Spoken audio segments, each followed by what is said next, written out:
we're walking and we don't know where we're going. We're lost. We've been out here in the New Zealand bush for 3 days. We're looking for a sign. Maybe that sign? There's something magical about a beach path. You head in full of optimism. Instead, the path plays hard to get. It winds through tall grasses and wildly optimistic wildflowers, all swaying dramatically like they're auditioning for a shampoo commercial. And just when you're thinking, this better be worth the sunburn, the dunes part, and boom, beach mode activated. Waikanae Beach is one of those places that tricks you into thinking you've stumbled into serenity. Open skies, endless shorelines, driftwood that looks like it washed up after a kaiju fight. Massive hunks of trees just lying there, like nature tried to redecorate and they gave up halfway through. Some of it looks sculptural, some of it looks cursed. But it's weirdly beautiful, this chaotic collection of salt-bleached logs, tangled roots, and warped trunks, as if the ocean had one too many drinks and went full abstract expressionist on the landscaping. And then, these things. Tiny blue gelatinous snail-adjacent creatures dotted along the shoreline like some sort of failed alien invasion. They were everywhere, slimy, translucent, definitely not in the brochure. We have no idea what they are. We didn't touch them, we didn't Google them, we just slowly backed away and kept filming. If you know what these are, or you're responsible for summoning them, let us know in the comments. We have questions. Like it's moving. Oh gosh, it is moving, look at that. It's the kind of beach that makes you slow down. Not because you're overwhelmed with awe, but because you're low-key trying to figure out what exactly just crunched under your shoe.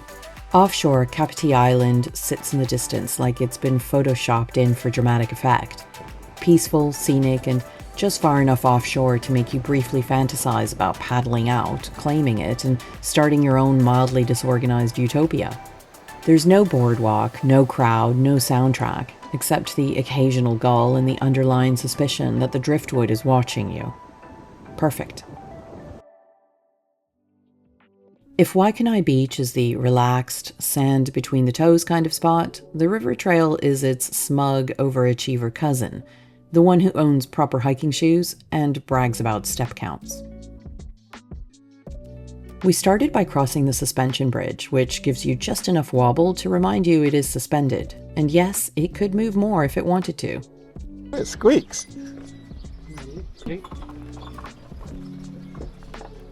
It is really bouncy. We found a perfect spot for a quick game of Poohsticks, a high-stakes sport where you drop sticks in the river and see which one comes out the other side first. Ready? 3, 2, 1, go. Oh, That was good. That was good. Drop first. 3 days later. Is that your one? No. No. It's just a needle. It's just a needle.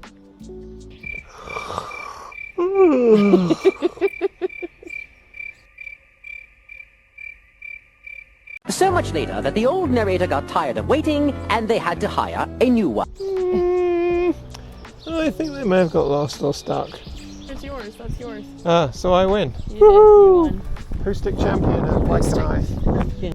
The trail follows the river, always politely on the right, like a dog trained in Victorian etiquette.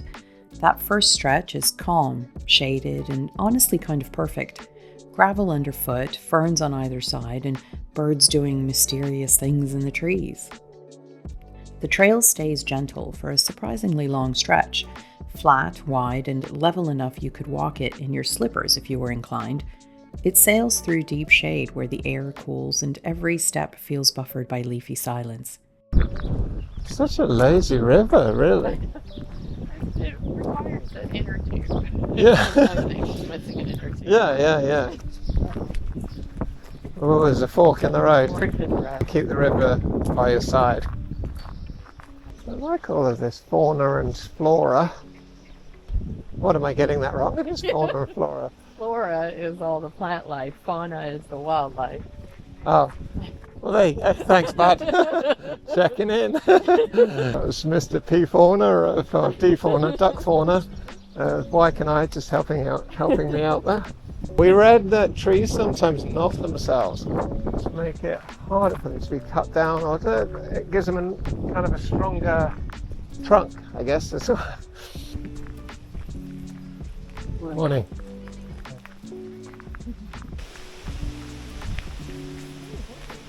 At one point, you pass a cluster of horse paddocks, wide open fields with that peaceful rural vibe that makes you momentarily consider abandoning your responsibilities to raise alpacas and make artisanal soap.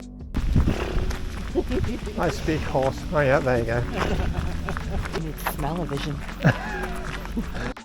Somewhere after the paddocks, but before the sun starts melting your eyebrows, the trail reminds you it's not just a pretty face. It's actually part of the Te Araroa Trail, New Zealand's walk across the whole country route. This stretch, nearly 10 kilometers of mostly flat, gloriously accessible path with proper gravel, river views, and signage that politely assumes you know what direction you're facing. The river, still there, still flowing, probably narrating our every move like it's hosting a documentary. Here we see the exhausted tourists entering hour 2 of what they thought was a leisurely stroll. But then the canopy thins out, and suddenly you're in the exposed section. Full sun, no breeze. A beautifully maintained path that somehow manages to reflect heat directly into your soul. This is the part of the walk where the scenery remains lovely, but your enthusiasm quietly dies. It winds through native bush, beside lazy lagoons, under willows doing their best dramatic curtain impersonation. You'll pass cyclists, bird nerds, and people who brought walking sticks just to look outdoorsy. Eventually, the path took pity on us and ducked back into the trees. The temperature dropped by a few glorious degrees, and the light filtered in through the leaves like the forest had installed its own mood lighting. It felt like we'd wandered into nature's spa brochure, all soft shadows, rustling leaves, and just enough mystery to make you wonder if this was secretly Middle-earth. We weren't complaining, our legs were still mad, but our eyeballs were soothed.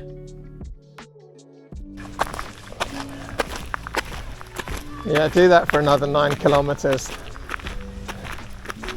Fall over sideways into the horse poop editing. Playing in the river. Huckleberry Finn. It is.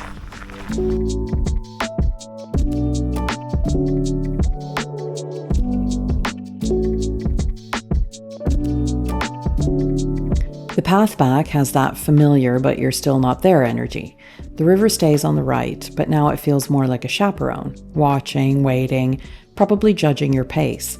It's that part of the loop where the light starts shifting, the trail feels just a little longer than it did on the map, and every signpost becomes a psychological landmark. Somebody didn't wear a hat today. Yeah. I wonder who that somebody is. Schoolgirl era. Believe it or not, this scenic river loop isn't just easy on the arches. It's walking you straight through local history. Long before Fitbits and hydration packs, Maori communities lived and thrived along this river, using it as a source of food, transport, and spiritual connection. You needed the shade because somebody forgot a hat. Yeah, and I'm so in the shade, aren't I? Yeah. My bare legs are really enjoying all these insects. I was getting ready for river crossings in the water. No, you weren't. No, that's actually a complete lie. Oh, it's a hot one. Apparently it's only 18 degrees right now. It's not 18 degrees. Bless you. Made a butterfly appear out of the grass. Are you like Snow White? Yeah. But with hay fever. Achoo! Tweet, tweet, tweet, tweet, tweet. I feel like the tui has become our background music to life in New Zealand. Somewhere along that long, slightly too straight stretch of gravel, you begin to fantasize about swapping your walking shoes for a pair of trusty gumboots. Not because of the terrain, just because they feel like the kind of footwear that wouldn't take this personally. Gumboots don't care if you're sweaty and delusional, they just get on with it. Now we've lost the path. No, there's another one ahead. Horsey crossing. Well, there's your shade for you.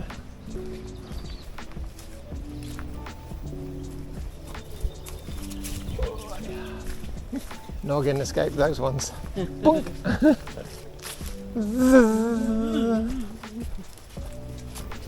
There's so much variety of plant. It's not all just one thing. I know.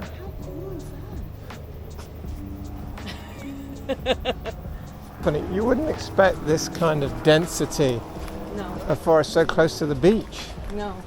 Well, I wouldn't anyway. At some point, you start playing games with yourself, like after the next bend, it has to be the parking lot, right? It never is. But eventually, it is. You make it back, slightly sunburned, mildly dehydrated, but emotionally supported by birds you never actually saw. And if you're lucky, there's still time for lunch, somewhere with shade. Waikanae gave us two very different reminders that nature is pretty and mildly out to get you. One day it was all salty air, giant driftwood, and weird translucent sea creatures we're still pretending we weren't grossed out by. The other was a sun-dappled river walk that lured us in with cool shade and gentle gravel, then tried to roast us alive somewhere near kilometer 4. But honestly, totally worth it. Beautiful spots, easy to get to, and just enough wildness to feel like we earned our lunch, even if our idea of recovery involved snacks, shade, and pretending our legs didn't hurt.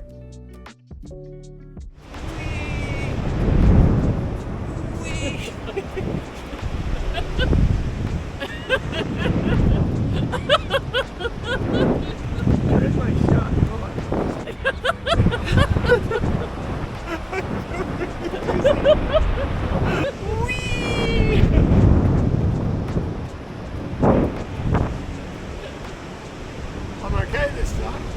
I could never be an astronaut though. Well, that and the fear of heights.